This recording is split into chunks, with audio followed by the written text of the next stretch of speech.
साथियों नमस्कार। 1 जुलाई 2025 आज चल हो गई है और जीएसटी को लगे हुए देश में पूरे 8 साल व्यतीत हो गए हैं। यानी 30 जून 2025 को पूरे 8 साल हो गए। इस जीएसटी दिवस पे मैं आपको हार्दिक बधाई देता हूँ, साथ ही उन लोगों को बधाई देता हूँ, अभिनंदन करता हूँ जो जीएसटी प्रणाली को लागू करवाने में प्रत्यक्ष और अप्रत्यक्ष रूप से संलग्न हैं, अपना काम कर रहे हैं। विशेषकर मैं देश के करदाताओं को, जो रजिस्टर्ड डीलर हैं, जो जीएसटी के अंतर्गत, उन लोगों का अभिनंदन करता हूं कि उन्होंने इस जीएसटी प्रणाली को बहुत ही सरल तरीके से अपनाया, स्वीकार किया और देश की आर्थिक मजबूती के लिए अर्थव्यवस्था को बहुत ही सुदृढ़ स्थान प्रदान किया। साथियों, जीएसटी पे जो एक्ट है, रूल है, उसमें मैं दोनों पक्षों में बात करूंगा कि हमने क्या खोया और क्या टेंशन लिया। खोया मतलब क्या प्राप्त किया हमने, और क्या हमारे सामने टेंशन आती हैं जिसमें सुधार की बहुत ज़्यादा आवश्यकता है। इस पर सरकार को मनन करना पड़ेगा और चिंतन करना पड़ेगा। साथ ही मैं आप लोगों से भी अनुरोध करूंगा कि यदि आप मेरे विचारों से सहमत हों तो हमें व्हाट्सएप पे 9410664214 पे अपने सुझाव लिख के भेजें, ताकि हम उसको कंपाइल करके और इस माह जुलाई में हमने समय मांगा जीएसटी काउंसिल से मीटिंग के लिए, उसमें हम प्रस्तुत कर सकें। लेकिन मेरी बात आपको तभी समझ में आएगी जब पूरी वीडियो देखेंगे, और वीडियो देखने के बाद में अपने साथियों को, मित्रों को, अपने लोकल बार हैं उसमें ग्रुप में शेयर करेंगे। और जिन साथियों ने अभी तक सब्सक्राइब नहीं करी है मेरी वीडियो को, चैनल को, तो सब्सक्राइब कर दें, ताकि मुझे भी उत्साह बना रहे और मैं आपके सामने नई नई समस्याएं, नए नए सुझाव और नई नई बातें आप तक पहुंचाता रहूं। साथियों, इसमें कोई दो राय नहीं है कि 30 जून 2017 को देश में लगभग 65 लाख व्यापारी पंजीकृत रूप से कार्य कर रहे थे। अब उनसे कितना टैक्स आता था ये इसका अंदाजा लगा लीजिए।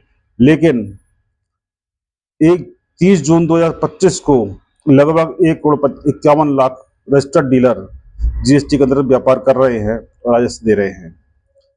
अब साथियों में डालूँ, अगर नजर डालूं मैं राजस्व संग्रह पे, तो 2021 में 11.37 लाख करोड़ का, 21-22 में भी 11 करोड़ 37 लाख का, 22-23 में 18.08 करोड़ का, 23-24 में 20.18 लाख करोड़ और 24-25 में 22.8 लाख करोड़ का राजस्व संग्रह रहा इनडायरेक्ट टैक्स में जीएसटी के द्वारा। अगर मैं ये कहूं कि 1947 से जो राजस्व प्राप्त हुआ सरकार को, उसके सापेक्ष में ये 22.8 लाख करोड़ का राजस्व संग्रह जो रहा, एक रिकॉर्ड बन गया, इतिहास बन गया है। अभी 25-26 चल रहा है और अभी आंकड़ा आना बाकी है, जून का आंकड़ा शाम तक आ जाएगा।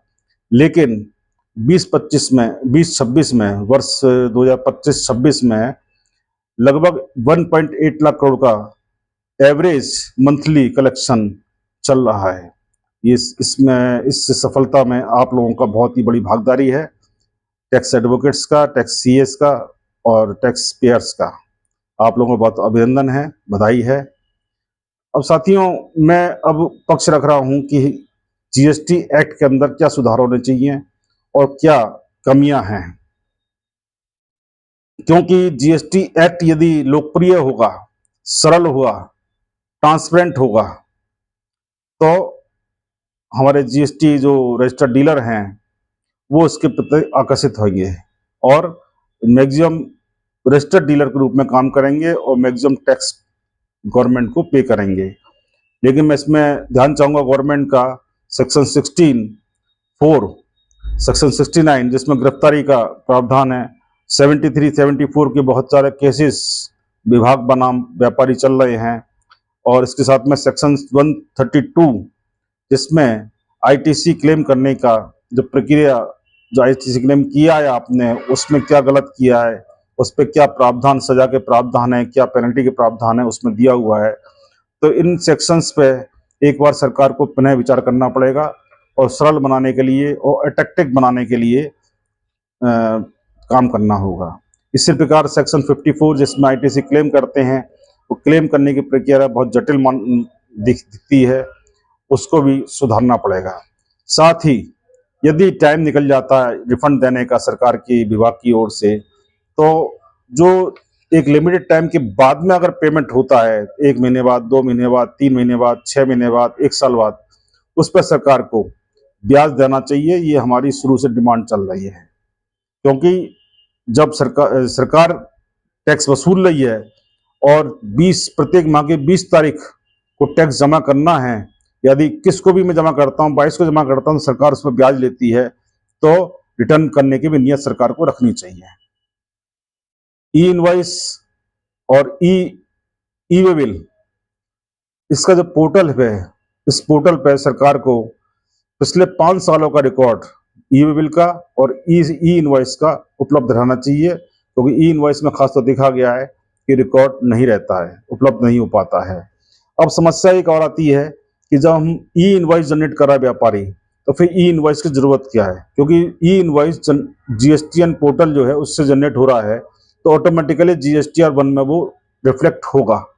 तो ई इनवॉइस भी जरूरी है, उसके साथ में ई वे बिल की आवश्यकता। ये जो बाध्यता है, ये प्रक्रिया एक प्रक्रिया को बोझ बना रही है। इस प्रक्रिया को सरल करना पड़ेगा और जहां पे ई इनवॉइस जनरेट हो रहा है, वहां पे ई इनवॉइस जनरेट हो रहा है, वहां पे ई वे बिल की कोई आवश्यकता नहीं है। ये इस पर सरकार को विचार करना चाहिए। अब मोबाइल यूनिट की बात है, मोबाइल यूनिट जो है वो माल पकड़ती है और छोटे छोटे बिंदुओं पर टेक्निकल फॉल्ट है, ग्लिचेज हैं या मानवीय त्रुटि है, जिसमें ह्यूमन एरर कह सकता हूँ, उस पर भी सरकार जो है मोबाइल यूनिट्स जो वो माल जब्त कर लेती है, वाहन जब्त कर लेती हैं और फिर पेनल्टी इसमें वसूल करती हैं, फिर अपील प्रक्रिया अपनानी पड़ती है, उसको भी सरकार को पुनः विचार करना चाहिए और इस मामले में विशेषकर राज्य सरकारों को ध्यान देना चाहिए। अब जो जीएसटी जो सर्वे होते हैं, एसआईवी के सर्वे होते हैं 67 सेक्शन 67 के अंतर्गत, उसके बाद में बहुत ही एक पेनफुल प्रोसेस अपनाया जाता है कि सेक्शन 130 के अंदर पेनल्टी जमा करा ली जाती है। जो एक्सेस स्टॉक माना जाता है, ऐसे स्टॉक माना जो जाता है, उसको माल जब्त कर लिया जाता है सरकार विभाग द्वारा, और विभाग उसको एक रफली आइडिया करके उसको पेनल्टी जमा कराने के बाद में फिर माल को रिलीज करने की लंबी प्रक्रिया है। तो ये प्रक्रिया क्यों अपनाई जा रही है? सेक्शन 130 का पेनल्टी लगा दी, माल जब्त भी कर लिया, क्यों? पहले प्रमाणित तो होने दीजिए कि व्यापारी ने चोरी करी है, कर चोरी में लिप्त है, तभी तो आप उसको करेंगे कि पहले आपने मतलब कह दिया कि साहब ये चीज आपने एक्सेस स्टॉक मिलाया और आपने पेनल्टी लगा के आपने दंड दे दिया, पेनल्टी लगा दी, पनिशमेंट कर दिया। वाई इनकम टैक्स में भी अगर अघोषित आय मिलती है तो उस पर जो भी रेट ऑफ टैक्स है उसके अनुसार टैक्स जमा करा लिया जाता है, फिर सेंट्रल सर्कल में उसकी प्रोसेस चलता है। यदि वो अघोषित आय मान ली जाती है, प्रमाणित हो जाती है, तब उस पर अन्य कार्रवाई होती है। इसी प्रकार सेक्शन 69 है जिसमें गिरफ्तारी का प्रावधान मैंने पहले बताया था, गिरफ्तारी का प्रावधान है, उस पर पुनः विचार करना पड़ेगा, क्योंकि गिरफ्तार करने की पावर केवल मजिस्ट्रेट लेवल के अधिकारी को होता है, ना कि विभागीय अधिकारी को। सेक्शन 67 में अधिकारी को जो है मजिस्ट्रेट पावर के रूप में नामित कर दिया जाता है, वो प्रक्रिया गलत है। क्यों कि रीजन टू बिलीव तो दे दिया, लेकिन रीजन टू बिलीव क्या प्रमाणित हो रहा है? आप दूसरे पक्ष सुनेंगे नहीं सुनेंगे कि अपना पक्ष करा, आपने मान लिया कि ये कल्पिट और ये टैक्स चोरी कर रहा है, तो दूसरे पक्ष को भी अपने पक्ष रखने का, प्रस्तुत करने का पूरा पूरा अधिकार होना चाहिए।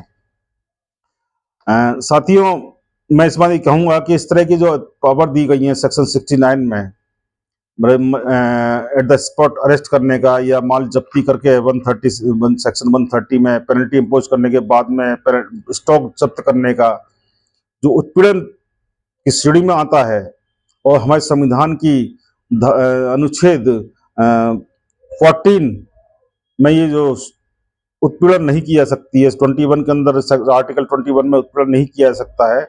तो मैं साथियों ये कहना चाहूंगा कि जो रजिस्टर्ड डीलर हैं वो भी भारतीय संविधान के अंतर्गत अधिकार प्राप्त रखते हैं, उनका भी उत्पीड़न नहीं होना चाहिए। तो साथियों दूसरी बात क्या है कि लिमिटेशन एक्ट जो है सीएसटी एक्ट में प्रभावी नहीं है। हाँ, ये दे दिया गया कि आपको 90 दिन में काम करना है, 30 डेज एडिशनल मिल जाएंगे आपको।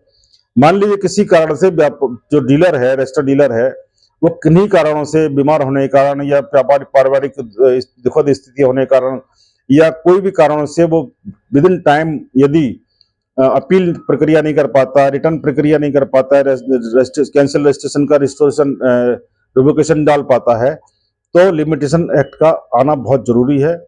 इसमें वेस्ट बंगाल हाई कोर्ट का मैं प्रशंसा करना चाहता हूं कि उन्होंने काफी इस मामले में विचार करने के बाद में बहुत अच्छे अच्छे निर्णय दिए हैं।